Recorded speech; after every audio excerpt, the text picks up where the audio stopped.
निम्नलिखित तो सारणिकों के अवयवों के उपसारणिक और सहखंडज लिखना है। अब उपसारणिक क्या होता है और सहखंडज क्या होता है? तो उपसारणिक में जिसका भी निकालना होता है हम उसकी लाइन, रो और कॉलम दोनों को बंद कर देते हैं। अर्थात 2 का यदि निकालना है, अर्थात यहाँ पे निकालना है M11, इसका निकालना पहले वाले का, पहली पोजीशन का, तो हमने ये वाला बंद कर दिया और ये वाला बंद कर दिया। जितना बचा हुआ वो आंसर आ जाएगा, अर्थात 3 हो जाएगा। M12 अर्थात इसका निकालना है तो इसको बंद करना है आपको, और इसको बंद करना है तो कितना हो जाएगा? 0 हो जाएगा।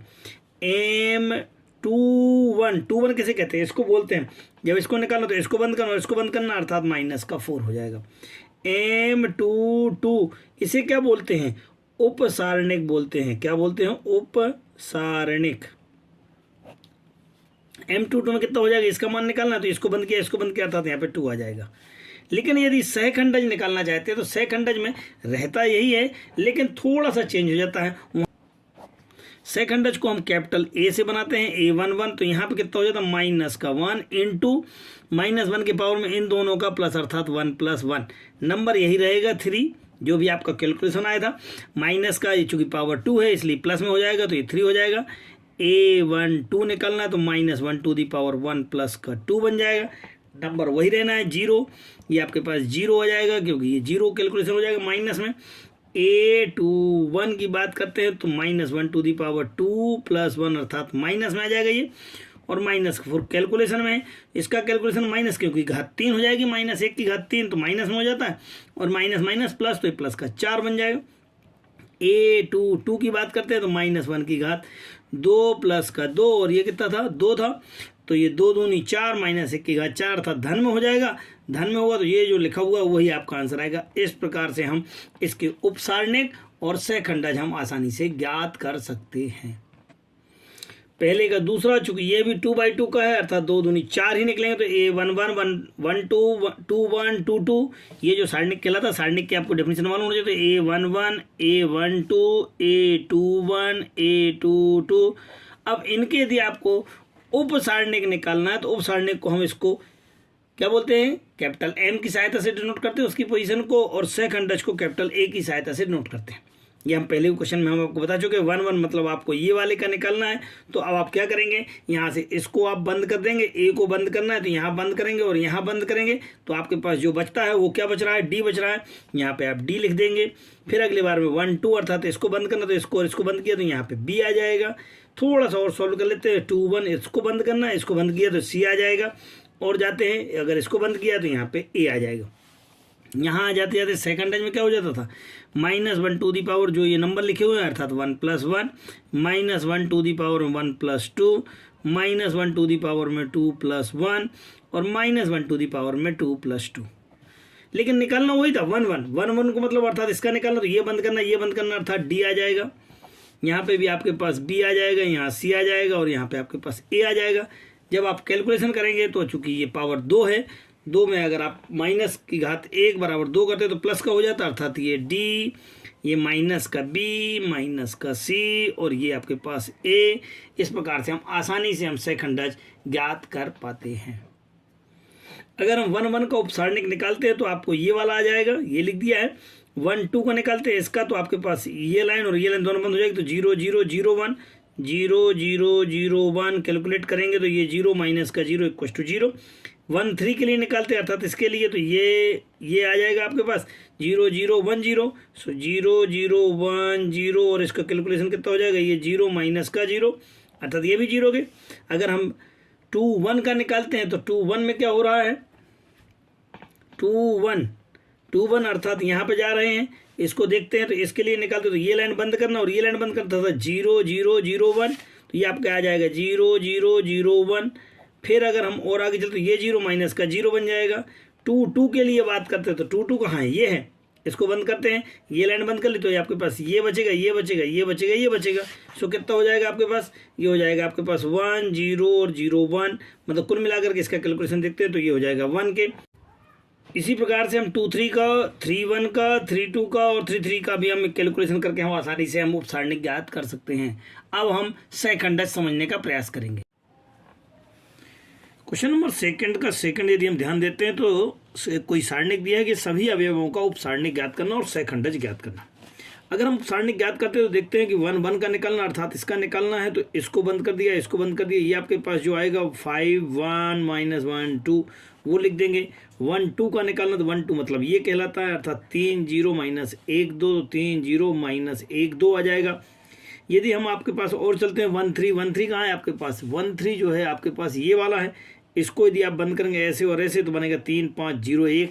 सो यहाँ पे आपका आएगा 3 5 0 1। यदि हम 2 1 की कहानी करते हैं, 2 1 किसे कहते हैं, 2 1 आपका ये कहलाता है। इस पे ध्यान से देखते हैं क्या बन रहा है, इसको बंद करना और इसको बंद करना अर्थात 0 4 1 2। सो यहाँ पे आ जाएगा 0 4 1 2। बाकी आप कैलकुलेशन करते हुए आप चले जाएंगे। अगर 2 2 की बात करते हैं तो 2 2 कहाँ है आपके पास, 2 2 आपके पास ये वाला 5 वाला है, अर्थात 1 0 4 2 के। सो 1 0 4 2। इसी प्रकार से आप बाकी को भी सॉल्व कर सकते हैं। यदि हम 3 2 की बात करते हैं तो 3 2 अर्थात ऐसे कहते हैं, तो इसको सॉल्व करने के लिए आपके पास 1 3 और 4 माइनस का 1, 1 3 और 4 माइनस का 1। हम इस प्रकार से इनको सॉल्व कर लेते हैं और कैलकुलेट करके आंसर निकाल लेते हैं। परंतु जब सेकंड अंज निकालते हैं तो आपको -1 टू दी पावर इन दोनों का योग करना है, अर्थात देखते जाएंगे -1 to the power -1 to the power 1 3 -1 to the 2 धन 1 -1 टू दी पावर। ये जब कर लेते हैं तो एक आपके पास प्लस का आता है, फिर माइनस का, फिर प्लस का, फिर माइनस का, फिर प्लस का, माइनस प्लस माइनस प्लस। और जो ये वाले नंबर रहते हैं यही नंबर आपको यहाँ रख करके इसको सॉल्व करना है, और इस प्रकार से हम आसानी से हम इसके सहखंडज ज्ञात कर सकते हैं। प्रश्न क्रमांक 3 में लिखा हुआ दूसरी पंक्ति के अवयवों को सहखंडज का प्रयोग करते हुए इसका मान ज्ञात करना। दूसरी पंक्ति कौन कौन सी है, 2 0 1 के है, अर्थात ये 2 1 2 2 2 3 है। इनका मान रखते हुए यहाँ पे लिखेंगे 2 इंटू में A1 1, यहाँ पे 0 इंटू में A2 2 और यहाँ पे 1 इंटू में आपके पास A2 3। अब A कैसे निकाल, A21 है, A21 का मान निकालना। तो 21 किसे कहते हैं, इसको कहते हैं, अर्थात इसको बंद करना और इसको बंद करना। तो 3 8 2 3। सो 3 8 2 3 और इसको ये 2 1 था तो ये 2 1 कितना हो जाता है, 2 और 1 3। 3 कैसा हो जाएगा, माइनस का हो जाएगा और माइनस का ही हो जाएगा, और माइनस पहले से है 7 का, माइनस माइनस प्लस का 7 बन जाएगा। यदि आप 2 2 की बात करते हैं तो चूंकि 2 2 4 है, -1 की घात 4 सम संख्या है, तो इसका मान कैसा होगा, धन का होगा। 5 तिया 15 बन जाएगा, माइनस का 8, 15 में से 8 जाएगा, ये भी बनेगा 7। यदि हम A2 3 की बात करते हैं तो -1 टू दी पावर 2 प्लस का 3, अर्थात ये कैसा हो जाएगा, माइनस का हो जाएगा क्योंकि ये 5 हो जाएगा। अब 2 3 की बात करते हैं तो 2 3 कहाँ जा रहा है आपके पास, ये है।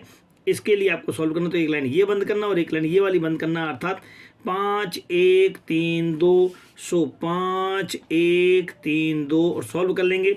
ये इसका कैलकुलेशन तो माइनस में आ ही गया है, 5 दूनी 10 माइनस का 3। सो 10 माइनस का 3 कितना बन जाएगा, माइनस का 7। अब आपके पास ये सारे मान आ चुके हैं, इस फार्मूले में जाकर के आप वैल्यू रखेंगे।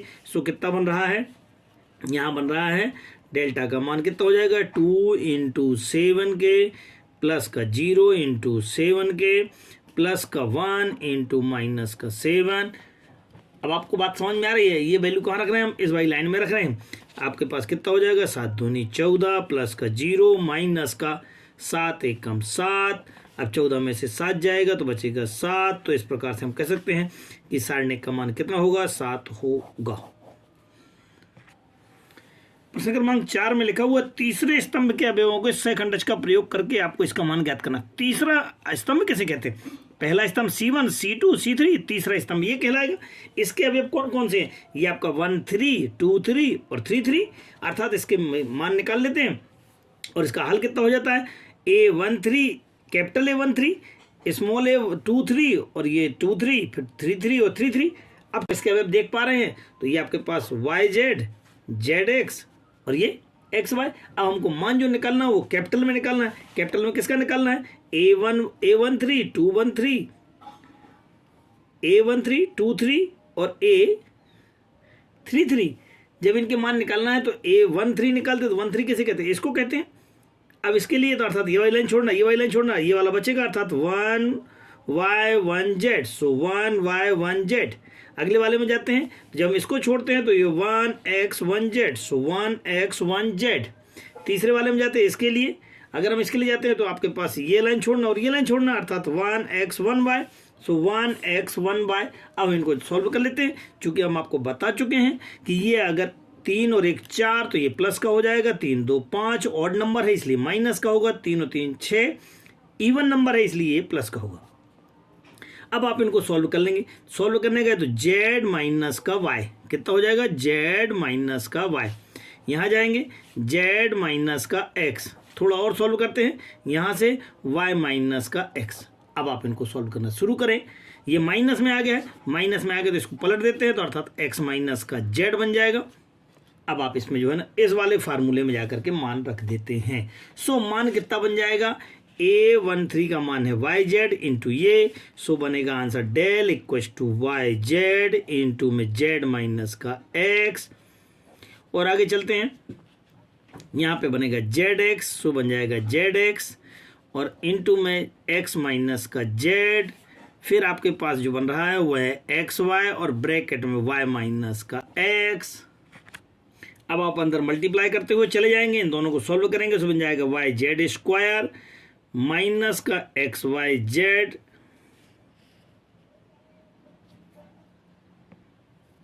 ये YZ का मल्टीप्लाई करेंगे YZ स्क्वायर, इसके साथ इसका मल्टीप्लाई करेंगे तो बन जाएगा Y स्क्वायर Z के। फिर आगे चलते हैं तो ये बन जाएगा X स्क्वायर Z माइनस का Z स्क्वायर X प्लस का इन दोनों का किया है तो XY स्क्वायर माइनस का X स्क्वायर Y। अब वो हम जब पुराने क्वेश्चंस पढ़ चुके हैं उसमें आप ध्यान देते हैं, इनको बढ़ते घटते क्रम में लिखते हैं। सबसे बड़ी पावर x की पावर 1 ये है और कहाँ x की पावर 1, x की पावर ये, तो इसको 2 नंबर में। फिर इसके बाद x स्क्वायर वाले में देखते हैं तो x स्क्वायर वाले आपके पास पहला प्लस माइनस लेना तो ये प्लस का हो गया, माइनस का हो गया। अब x वाले जब लेना है तो माइनस प्लस में लेना है तो माइनस x वाला माइनस कहाँ है, ये है आपके पास, तो ये 3 नंबर बन जाएगा। और x वाला प्लस कहाँ है आपके पास, ये वाला, अर्थात ये 4 नंबर। फिर आपको कौन सा लेना है, 5 नंबर में प्लस लेना है तो ये 5 नंबर में प्लस हो जाएगा और ये 6 नंबर। इनको आप रीअरेंज कर लेंगे, उसके बाद इनके गुणनखंड निकालने का प्रयास करते हैं। सो आपने करने का प्रयास किया, बन जाएगा x स्क्वायर Z माइनस का x स्क्वायर Y। थोड़ा और प्रयास, यहाँ पे आ जाएगा Z स्क्वायर X और कोई x वाला ये वाला है तो प्लस का XY स्क्वायर प्लस का YZ स्क्वायर माइनस का Y स्क्वायर Z। अब आपके पास वही सिस्टम जो 2 2 के पेयर बनाते थे पुराने समय में। हम जब पुराने समय में 2 2 के पेयर बनाते थे तो क्या कर लेते थे, कुछ कॉमन निकाल लेते थे, x square common, Z minus का Y माइनस का, अब इन दोनों में से क्या कॉमन आ रहा है, x कॉमन आ रहा है। x कॉमन निकालेंगे तो कितना बचेगा, Z स्क्वायर माइनस का Y स्क्वायर, क्योंकि माइनस बाहर निकाल चुके तो Z स्क्वायर माइनस का Y स्क्वायर प्लस का इन दोनों से YZ कॉमन आ रहा है तो बचेगा कितना, Z माइनस का X। इसको एक बार प्लस में एक बार माइनस में लिख सकते हैं। सो आप इसको जब माइनस में सकते हो तो हम इसको माइनस वाले को हम कॉमन निकाल सकते हैं। ये कितना बचेगा, इसमें से YZ निकाल लिया है तो यहाँ पे Y बचेगा। अब Z माइनस का Y सभी में से कॉमन निकल रहा है, निकाल लीजिएगा। Z माइनस का Y कॉमन निकाला, अंदर कितना बच रहा है, यहाँ पे आ रहा है x स्क्वायर माइनस का x और यहाँ पे एक बार प्लस का बचा हुआ है अर्थात Z प्लस का Y प्लस का YZ। अब हम इसको फिर से सॉल्व करने का प्रयास करते हैं। अब इसको जब हम दोबारा सॉल्व करने का प्रयास करते हैं तो क्या बन जाएगा, ये Z माइनस का Y तो आपके साथ आएगा, ब्रैकेट ओपन करेंगे, बनेगा x स्क्वायर माइनस का XZ माइनस का XY प्लस का YZ। अब y की घातों को अरेंज करना है, लेकिन ये 4 टर्म है तो 4 टर्म इस प्रकार से हो जाएंगे, y की घातों को अर्थात ये 1 नंबर हो जाएगा, y वाला 2 हो जाएगा। फिर इसके बाद जो बचे हुए हैं दूसरा माइनस कर लेना है इसके बाद और ये 4 नंबर बन जाएगा। इसको आराम से आप चेक कर लेते हैं। जब हम यहाँ लिखने गए तो ये आपके पास स्टेप डेल इक्वल टू कितना है, Z माइनस का Y तो था ही, यहाँ पे आ जाते हैं, कितना आ जाएगा, y माइनस का Z, ब्रैकेट में आ जाओ, सो y माइनस का Z, दूसरे नंबर पे माइनस का XY, तीसरे नंबर पे माइनस का XZ और चौथे में x स्क्वायर के। कुछ कॉमन निकालने का प्रयास करते हैं। इन दोनों में से कॉमन निकाला, क्या कहा है, y कॉमन आ गया, कितना बचेगा, Z माइनस का x, यहाँ से दोनों से कॉमन आ रहा है x, बचेगा Z माइनस का x। अब आप फिर आप निकालेंगे, चूंकि Z माइनस वाई तो आउटसाइड था ही आपके पास, सो Z माइनस का y, जो बचा हुआ है वो क्या है, Z माइनस का x। अब जो बच रहा है, चूंकि इसको और इसको कॉमन निकाल चुके तो क्या बचा है, y माइनस का x। थोड़ा सा इनको क्रम बदल देते हैं। क्रम यदि बदलते हैं तो क्या हो जाएगा, इसको x माइनस वाई करेंगे तो माइनस का आ जाएगा। सो मैंने माइनस लगाया और इसको हमने x माइनस का y लिख दिया। अब क्या लिखना पड़ता है, y माइनस का z, तो इससे फिर माइनस निकाला तो माइनस और माइनस प्लस हो गया और ये हो गया y माइनस का z। फिर क्या लिखते हैं z माइनस का x, और इस प्रकार से आपका आंसर तैयार हो गया है। कुल मिलाकर के हम कह सकते हैं कि डेल का आंसर x माइनस का y माइनस का z और z माइनस का x, यह है आपका कंप्लीट आंसर होगा। इस प्रकार से हम कह सकते हैं कि ये आपका कंप्लीट आंसर होगा। क्वेश्चन नंबर 5 में हमें निकालना, ये जो आपका लिखा हुआ है इसका मान निकालना है। तो इसे कैसे याद कर सकते हैं? यहाँ मैंने आपको पिछली बार बताया था, अगर 1 1 लिया तो 1 1 आना चाहिए, नहीं है अर्थात ये वाला कैंसिल हो गया। 1 1 लिया 1 1 आ गया है, 1 2 लिया है तो 1 2 ही आना चाहिए, जो यहाँ लिया है वही आना चाहिए, लेकिन यहाँ ऐसा नहीं है इसलिए ये भी कैंसिल हो गया। यहाँ पे आपको किसी एक को लेना है, या तो इसको लेना है या इसको या इसको, या फिर ऐसे ऐसे ऐसे किसी एक रो को या किसी एक पंक्ति को लेना है। सो आप देख पा रहे हैं कि यहाँ पे 1 1, ये आ गया 1 1, फिर 2 1 और 3 1। ये देखें इन दोनों के नंबर भी सेम है, 1 1 2 1 और 3 1। इस प्रकार से हम कह सकते हैं कि आपका डी नंबर का आंसर सही होगा। हमें पूर्ण उम्मीद है कि आपने अच्छी तरह से इसे समझने का प्रयास किया होगा। अभी भी जिन छात्रों ने या जिन सहयोगियों ने हमारा चैनल सब्सक्राइब नहीं किया है वह जरूर सब्सक्राइब कर लें। ज़्यादा से ज़्यादा लोगों को शेयर करें, सहयोग प्रदान करें। सहयोग के लिए धन्यवाद।